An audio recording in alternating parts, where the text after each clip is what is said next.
ବାପାର ତାର ତାଙ୍କ ମା ସବୁ କଟିଗଲା ସବୁ। ହଉଛି ମା ସକାଳୁ କ'ଣ କଲା ଆମେ ଉଠିନୁ ଜୋଇଁ ବାହାରୁଛି ଖାଇବାକୁ ଖାଇକି ତା ଦେହରେ ବାଇଗଣ ଆଳୁ ଭଜା ହେଇକି ଜୋଇଁ ଖାଇକି ଯିବ କାମ। ଆଉ ଉଠି ଯାଇକି ତ ଆମର ମାଲଗର ପତ୍ର କଲା କଡ଼ା ଚେଷ୍ଟା କଲା ତେମେ କାଟିଛ ତେମେ ଇଏ କରିଛ ତେମେ ଅମକ କରିଛ ବାଡ଼ିଆ ପିଟା ବାଡ଼ି ଆମ ସାଙ୍ଗେ ଝଗଡ଼ା କଲା। ସୀତା କହିଲା ଆମେ କ'ଣ କଟିଲୁ ଏ ଭୂତ ତୁ ଯାଉନୁ ଦିଅରକୁ ପଚାରିବୁ ଉପରକୁ ଯାଉନୁ କହିବୁ ଦେଖିବୁ ତୋର କାଗଜଟା କାହିଁ ଆସୁନାହିଁ କାଗଜଟା କାହିଁ କଟିଯାଇ ତମେ 4 ଜଣଙ୍କର କରୁନ ଏ ଭୂତ ତୁ ଆମ ସାଙ୍ଗରେ କ'ଣ ଝଗଡ଼ା କରୁଛୁ। ମା ତାକୁ ନେଇଗଲେ ଟେକା କପାଳା ସିଟି ଠିଆ ହେଲା ଏମିତି କପାଳା ଟେକା ମୁଁ ଏଇଠି ମୁଁ ଯାଇ ସୀତା ଆଗେ ଠିଆ ଗଲି ଇଟାଟା ପାଇଥାନ୍ତା ତା ଦେହରେ ନା ମୁଁ ଯାଇ ଆଗେ ଠିଆ ଗଲି ଆଉ ଟେକାଟା କପାଳା ଏଇଠିକି ବାଜିଲା। ବାଡ଼ି ପୋଷା ତୋତେ କ'ଣ ଭୂତ ଲାଗିଲା କି ବାଡ଼ି ପୋଷା ଦେଖୁଛୁ ତୋର ତୁ ଛୁଆଟା ଜନ୍ମ କରୁଛୁ ମୋ ଦେଇ ସୋଦୁ ତ ସମ୍ପୂତ ତାର କ'ଣ ଲୋଭ ନାହିଁ। କରିଦେଲି ସେ ବାଡ଼ି ପୋଷା ତାଙ୍କର ଅଛି 2 ଜଣ ହାତ ଅଛି କହିଲା କ'ଣ ମା ଝିଅଙ୍କର ମା ପୁଅଙ୍କର ପାଟି ହେଇଛି ଭଉଣୀ ପାଟିରୁ ତାକୁ ଏମିତି ନେଇକି ଯିବି ଜଗତସିଂହପୁର ଆଉ କୋଉଠି ପାରିବି ନାହିଁ ସେ ଆଗେ ଦେଇଦେଇ ଆସିବି। କ'ଣ ଦେଇଦେବି କୋର୍ଟରେ କ'ଣ ଦେଇଦେବି କୋର୍ଟରେ କାଗଜପତ୍ର ସବୁ ଦେଇଦେବି ଏମିତି ଏମିତି କରୁଛି ପାଗଳ ହେଇଗଲାଣି ଏମିତି ହେଇଗଲା ତାକୁ କୋର୍ଟରେ କରିକି ଡକେଇକି ତାକୁ କରି ତାକୁ କ'ଣ କରିବ କୋର୍ଟରେ କ'ଣ କୋର୍ଟ ଥାନାରେ ଯାଇ କୋର୍ଟକୁ ଯିବ କୋର୍ଟ ଥାନାକୁ ଯିବେ ଥାନାରେ କୋର୍ଟକୁ ନେଇକି ତାକୁ ଠିଆ କରିବି ଆଉ ସିଆଡ଼େ ରଖିବି ଆଉ ଆସିବ ଜେଲରୁ ଆସିବନି ମାଇ ପିଲା ତ ତମେ ପୋଷିବ ମାଇ ପିଲା ଆମେ କାହିଁ ପୋଷିବୁ କିଏ ପୋଷିବ ଆମେ କାହିଁ ପୋଷିବୁ ସେ ବାଡ଼ି ସେ ଦୁର୍ବଳ ହେଉଛି ତାକୁ ପୋଷିବି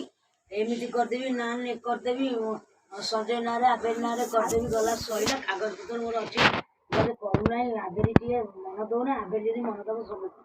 ଆପଣ ସେମିତି କରିବେନି ଆବେରୀ ମନ ଦେଉନା ନହେଲେ ଆବେରୀ ଏ ବାଡ଼ି ସାରା ସବୁ ଥର ସାଇ ପିଲା ସାଙ୍ଗରେ ପଡ଼ିକି ମରୁଛି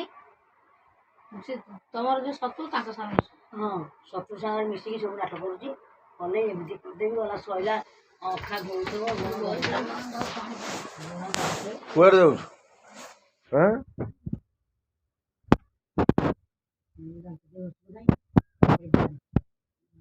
ଖାଇ ପିଇ ଯିବୁ ନା ବାହାରେ ଖାଇ ପିଇ ଯିବୁ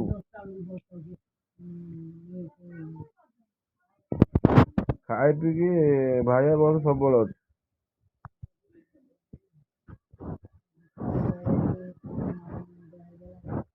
ତୁ ଆସିଲି କ'ଣ ଆମେ ମନ ଦୁଃଖ କରୁଛୁ ପିଇସି ମାଟା ଆସିବନି ଘରକୁ ତୋର ଲୋଭ ମାୟା ଅଛି ବୋଲି ପୁଅ ପାଖକୁ ପଳେଇଗଲୁ ମୁଁ କ'ଣ ସେଇଟା ଭାବୁଛି କି କ'ଣ କହିଲା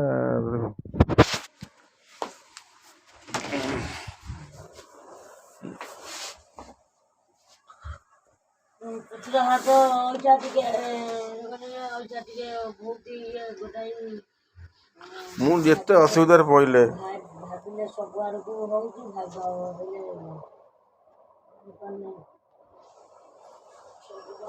ସେଇଗୁଡ଼ା ସେଇ ଭଉଣୀ ମାନେ ପଠଉନାହାନ୍ତି କାହିଁକିନା କୋଉଠିକି ଯିବୁ ନା କୋଉ ବନ୍ଧୁବାନ୍ଧବ ଯିବୁ 70 ମସିହା ଆଉ ଖରାଦିନ ଆଉ କୋଉଠି କରି ଯିବା ମୋତେ ବନ୍ଦ କରିଦେଲେ ବନ୍ଦ କରିଦେଲି ଆଉ ଆସୁନଥିଲି ନା ନା ତୁ ଏତେ କିଏ କ'ଣ କହିଲା ସିଏ ତ ଆଉ ଆସିବାର ନାହିଁ ନା କୋଉଠି ଯିବାର ନାହିଁ ସେ ଦେଇ କେତେ ଥର ଆସି କେତେ ଦିନ ଏଇନା ରହିଯାଇଛି ତୁ କେତେ ଦିନ ଆସିଥିଲୁ ସେଠି ଥରେ 4 ଦିନ ରହିଥିଲି 2 ଦିନ ଆଉ ସେମିତି କ'ଣ ମେନ୍ ହେଉଛି ମୋର କାମ ଗୁଡ଼ା ଇଆଡ଼େ ମାନେ ବହୁତ ଜଟିଳ କାମ ଭିତରୁ ମୁଁ ବାହାରିଲି ଆଉ ଏଠି ଦେ ବନ୍ଧୁ ବ୍ୟବହାର ସେଠି ଶୁଛୁ ସେଠି ଇଏ କର ଆସୁଛି ତାପରେ ପୂଜା ପର୍ବାଣୀ ଏଇ ଯେଉଁ ପୂଜା ପର୍ବାଣୀ ହେଲା ପୂଜା ପର୍ବାଣୀରେ କେତେ ଟଙ୍କା ଖର୍ଚ୍ଚ ହେଲା ଏ ପୁଅ ଖାଲି ଡ୍ରେସ୍ ତା ଚାନ୍ଦା 4,000 5,000 ଟଙ୍କା 6,000 7,000 ଟଙ୍କା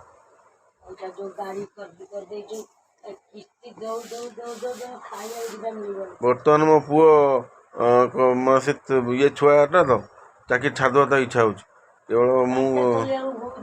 ମୋର 12 ଏ କାମ ତାପରେ ଦୌଡ଼ିକି ଯା ସେଠିକି ଯା ଛୁଆ ଲୋକଟା ହେଲା ମୁଁ